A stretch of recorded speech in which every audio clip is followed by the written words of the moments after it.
আসসালামু আলাইকুম, welcome back to my channel. আশা করি আপনারা সবাই অনেক ভালো আছেন। তো আজকে আমি আপনাদের সাথে এমন একটি রেসিপি শেয়ার করছি যা আমরা রোজার মাসে ইফতারি এবং সেহরি দুইটাই নিয়ে খেতে পারি। আমি প্রথমেই নিয়েছি একটি কলা পাতলা করে কেটে নিয়েছি এবং আমের কয়েকটা টুকরা নিয়েছি, সাথে নিয়েছি মিষ্টি দই, আপনারা চাইলে টক দই ইউজ করতে পারেন।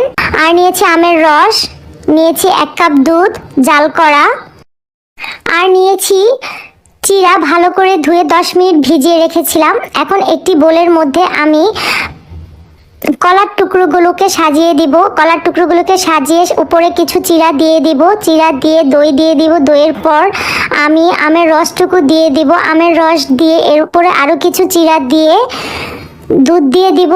একে একে আমি সব কিছু একসাথে মিশিয়ে নিব। তো এটা খুবই সুস্বাদু একটি খাবার।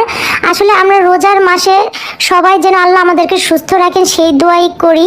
তো এরকম ধরনের খাবার খেলে অবশ্যই আল্লাহ আমাদেরকে সুস্থ রাখবেন, কারণ রোজা রেখে সারাদিন কষ্ট করে খালি পেট রেখে আমরা যখন ভাজা পোড়া খাই আমাদের শরীর স্বাস্থ্য খুবই খারাপ হয়ে যায় এবং গ্যাস্ট্রিকেরও হওয়ার সম্ভাবনা থাকে। তো সেজন্য আমরা যদি এরকম ধরনের খাবার খাই আমরা আল্লাহর রহমতে 30টা রোজাই খুব ভালোভাবে রাখতে পারবো, এই আশাই করি।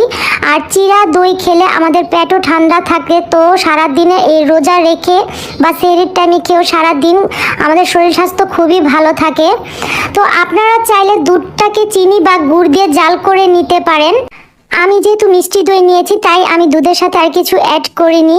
আপনারা চাইলে দুধটাকে ফ্রিজে রেখে খুব ঠান্ডা করেও দিতে পারেন, তাহলে এই গরমে খেতে খুবই ভালো লাগবে। এটা খুবই স্বাস্থ্যকর হেলদি একটি খাবার। আসলে এটা খুবই মুখরোচক একটি খাবার, বড় ছোট সবাই আসলে খেতে পারে। খুবই ভালো একটি খাবার, খুবই মজাদার একটি খাবার। তো আশা করি আপনারাও সবাই বাসায় একদিন হলেও ট্রাই করবেন। যদি ট্রাই করেন আমাকে অবশ্যই কমেন্ট করে জানাবেন। তো আমার এই রেসিপিটি বানানো হয়ে গেছে, এগুলো এখানেই শেষ করছি। আল্লাহ হাফেজ।